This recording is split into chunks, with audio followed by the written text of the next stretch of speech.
નમસ્કાર મિત્રો, આજે ખુલશે વાવ વિધાનસભાના મતદારોએ આપેલા મતની પેટીઓ અને આજે નક્કી થશે વાવના નવા સાહેબ. વિધાનસભામાં ગર્જનાદ કરવા માટે વાવની જનતાએ આપેલા મતદારોના મત ની થશે ગણતરી. 8 વાગ્યાથી શરૂઆત થવાની છે અને આપ જોઈ રહ્યા છો હું ત્યાં પહોંચવા આવ્યો છું અને પલ પલની અપડેટ બનાસ તક ન્યૂઝ નેટવર્ક દ્વારા આપના સુધી પહોંચાડતો રહીશ.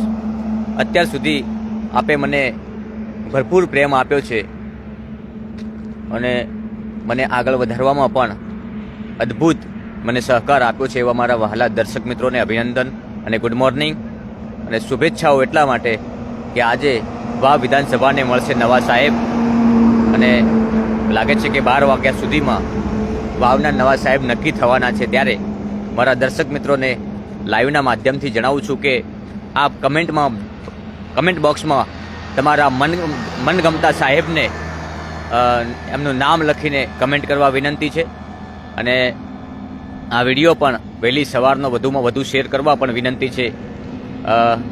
આજે અમે તમને પલ પલની, આમ તો ગ્રાઉન્ડ ઉપરથી પણ તમને પલ પલની અમે અપડેટ આપી છે. ત્યારે હવે વહેલી સવારના અમે નીકળવાની તૈયારી હતી ત્યારે રસ્તામાં છીએ અને ઘરે ચા પીવા પણ નથી રહ્યા. જો આપ જોઈ રહ્યા છો અહીંયા ચાની કેટલી ઉપર પહોંચ્યા છીએ ચા પીવા માટે.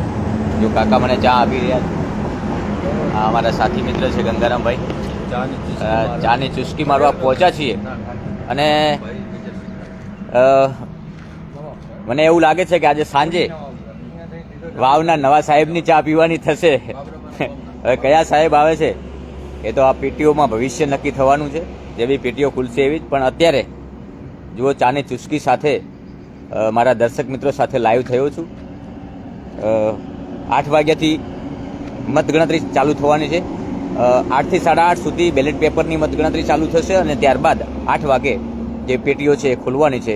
23 રાઉન્ડમાં મતગણતરી થવાની છે. ત્યારે તમને જે પણ મનગમતા સાહેબ હોય, તમને તમારું મન કહેતું હોય કે આજે વાવને આ સાહેબ મળવાના છે, તો એ સાહેબનું નામ લખજો. કારણ કે આજે તો આટલા દિવસ તો આપણે ચર્ચાઓ કરી, વાતો કરી, વિશ્લેષણ કર્યા, અનુભવો, લોકોની ગ્રાઉન્ડ ઉપરથી શું પ્રતિક્રિયા હતી એની વાતો કરી. પણ પેટીઓમાં જે ખુલશે એ થવાનું છે.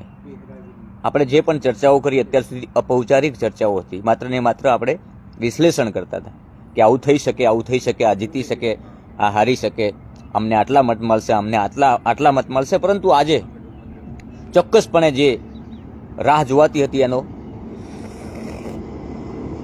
અંતિમ દિવસ છે અને આજે લગભગ 23 રાઉન્ડ છે, તો 12 વાગ્યા સુધીમાં પણ વાવ વિધાનસભાના સાહેબ નક્કી થવાના છે અને ખૂબ જ રોમાંચક અને ટફ ફાઇટ છે. એટલે કોઈ નક્કી કહી શકાય નહીં, પરંતુ લોકો જે નક્કી કરે અને લોકોએ જે મનમાં ધાર્યું હશે, લોકોએ જેને કચકચાઈને સિક્કા માર્યા હશે, લોકોને પસંદગી હશે કે અમારે આ વ્યક્તિને સાહેબ બનાવવાના છે, તો એવા વ્યક્તિની પસંદગી આજે થવાની છે, 100% થવાની.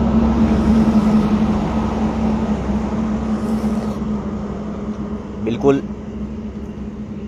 ટફ ફાઇટ છે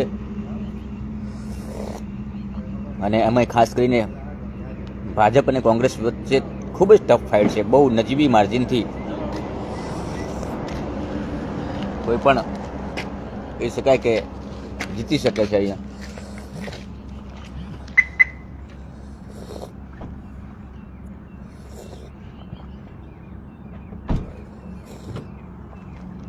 આપ આપના મંતવ્યો, આપના વિચારો, આપણા મનપસંદ ઉમેદવાર જે પણ નક્કી કર્યા હોય એ આ બધાનું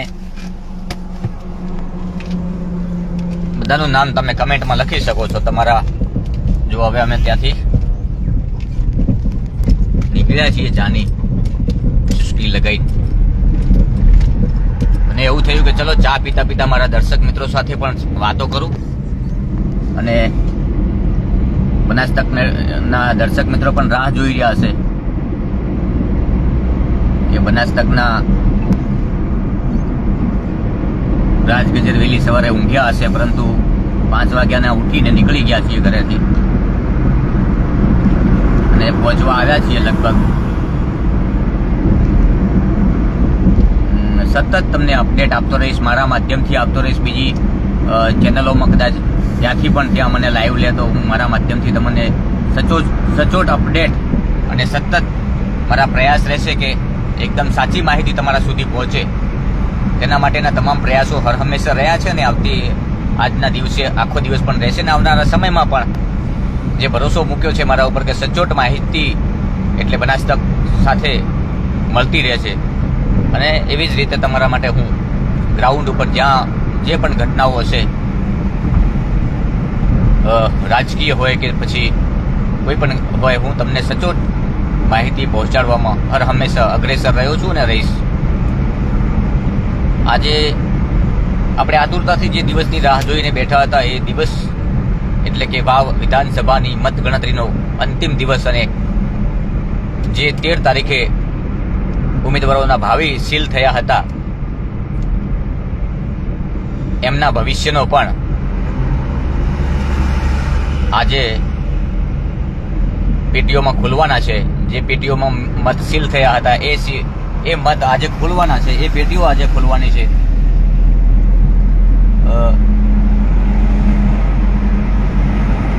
321 જેટલા બૂથ હતા, એટલે 23 જેટલા રાઉન્ડ છે. આજે વહીવટી વિભાગ ને તમામ પ્રકારની તૈયારીઓને આખરી ઓપ ગઈકાલે અપાઈ ગયો હતો અને પોલીસ વિભાગની પણ ખૂબ જ એમાં મહત્વની ભૂમિકા હોય છે. આપણે 13 તારીખે જોયું છે, પોલીસની ભૂમિકા પણ જોઈ છે, વહીવટી વિભાગની ભૂમિકા જોઈ છે કે આપણે વિચારતા હતા, આપણે વાતો કરતા હતા કે અહીંયા અતિ સંવેદનશીલ, અહીંયા સંવેદનશીલ, પરંતુ શાંતિપૂર્ણ માહોલમાં એકદમ કોઈ અનિચ્છનીય ઘટના સામે ન આવી એ આપણા માટે બહુ સારી બાબત છે. આવી જ રીતે ચૂંટણી યોજાવી જોઈએ. ભાઈચારાની ભાવના પણ કાયમ રહેવી. હું તો આજે પણ અપીલ કરું છું કે રિઝલ્ટ ગમે તે આવે, કોઈ પણ ઉમેદવાર જીતે એ આપણા માટે શિરોમાન્ય હોવો જોઈએ. આ ઇલેક્શન છે, આમાં હાર જીત થવાની છે. 2 જણા તો ક્યારેય જીતવાના નથી, એક જીતે એક હારે. પણ આપણી જે માનવતા છે, આપણો ભાઈચારો છે, આ કાયમ માટે અકબંધ રહેવો જોઈએ. ચૂંટણી તો આવે ને જાય. સરપંચથી લઈને કહી શકાય કે લોકસભા, સરપંચથી સંસદ સુધીની તમામ ચૂંટણીઓ આવતી હોય છે અને આપણે જોઈ છે. પણ ચૂંટણી પત્યા પછી આપણા મનમાં કોઈ પણ પ્રકારનો ભેદભાવ, કોઈ પણ પ્રકારનો દેશભાવ ન હોવો જોઈએ.